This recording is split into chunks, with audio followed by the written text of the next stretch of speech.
Start करते हैं reproduction series के पार्ट 26 का, जिसमें we will study about apomixis and polyembryony. Although seeds in general are product of fertilization, a few flowering plants such as some species of Astraea and grasses have evolved a special mechanism to produce seeds without fertilization.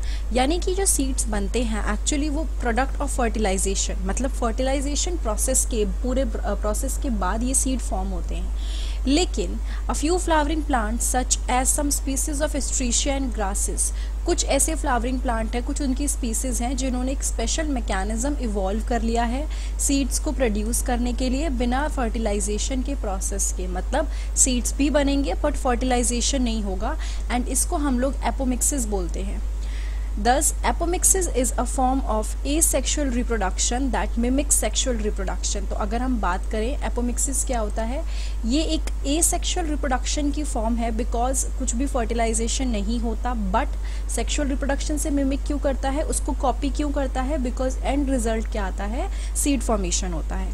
There are several ways of development of apomicted seeds. कई तरीके हैं जिससे apomicted seeds बनाए जा सकते हैं, बिना fertilisation के सीड्स बनाए जा सकते हैं. In some species, the diploid egg cell is formed without reduction division and develop into the embryo without fertilization. कई स्पीसीज के अंदर जो डिप्लॉयड एग होता है, ठीक है, हैप्लॉयड नहीं, 2n वाला एग, वो कैसे होता है, वो बनता है बिना रिडक्शन डिवीजन के और वो एम्ब्रियो बना लेता है विदाउट फर्टिलाइजेशन के. ठीक है, कई स्पीसीज में जो डिप्लॉयड एग सेल होता है 2n, वो कैसे बन जाता है, बिना रिडक्शन डिवीजन के बन जाता है और उसके बाद वो एम्ब्रियो बना लेता है बिना फर्टिलाइजेशन के. More often, as in many citrus and mango varieties, some of the nucellar cells surrounding the embryo sac start dividing. कई बार क्या होता है, न्यूसेलर सेल्स जो होते हैं, ठीक है, वो अपने आप ही डिवाइड करना स्टार्ट कर देते हैं.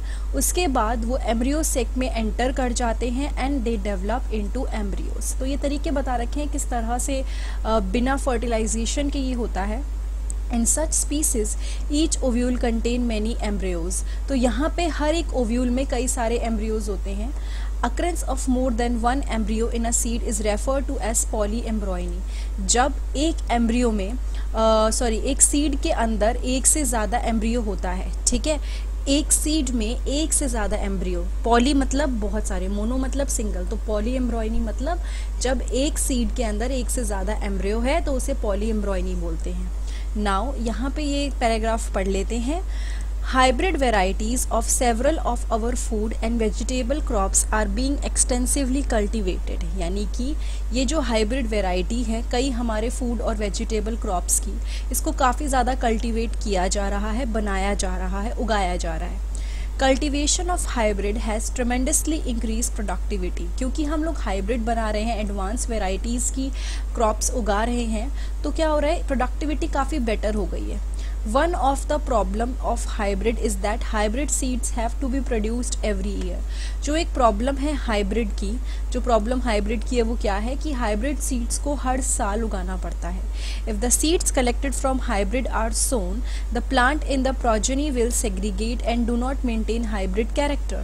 यानी कि अगर आपने सीड को कलेक्ट करके, जो हाइब्रिड के सीड्स हैं उनको कलेक्ट करके आपने बोया, तो जो प्लांट होंगे ना प्रोजेनी के, आगे के प्लांट्स, वो सेग्रीगेट कर जाएंगे और वो जो हाइब्रिड, जो पेरेंट क्रॉप थी जिससे आपने वो सीड लिया, उसके कैरेक्टर नहीं शो होंगे. Production of hybrid seed is costly and hence the cost of hybrid seed become too expensive for the farmer.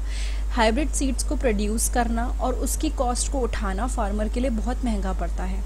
If these hybrids are made into apomicts, और अगर हम इनको एपोमिक्ट्स में बनाएं, यानी कि हम लोग मिमिक करवाएं सेक्सुअल रिप्रोडक्शन को बट एक्चुअल ना करें, तो क्या होता है, कोई सेग्रीगेशन नहीं होता कैरेक्टर्स का, यानी कि वो ऐसा नहीं होता कि कैरेक्टर शो नहीं होते, फिर शो होते हैं. Then the farmers can keep on using the hybrid seeds to raise new crop year after year and he does not have to buy hybrid seeds every year. तो ऐसे में क्या होता है, जो फार्मर है वो सीड्स को रख सकता है आगे के टाइम के लिए भी, और उसको हर साल नए सीड्स खरीदने की ज़रूरत नहीं पड़ती.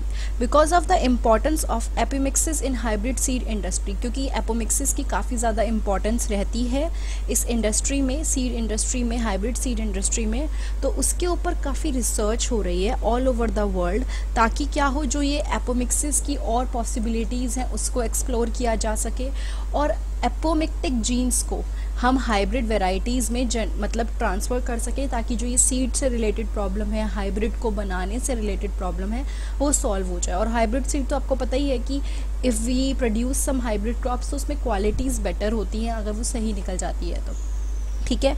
तो ये दो चीज़ें हमने पढ़ी, apomixis and poly embryony. This is the part 26 of reproduction series. अगर ये वीडियो आपको अच्छी लगी है तो प्लीज़ लाइक, कमेंट, सब्सक्राइब और शेयर करना मत भूलिएगा। आप बेल बटन है उसको भी दबाइए ताकि आपको नोटिफिकेशन मिल जाए।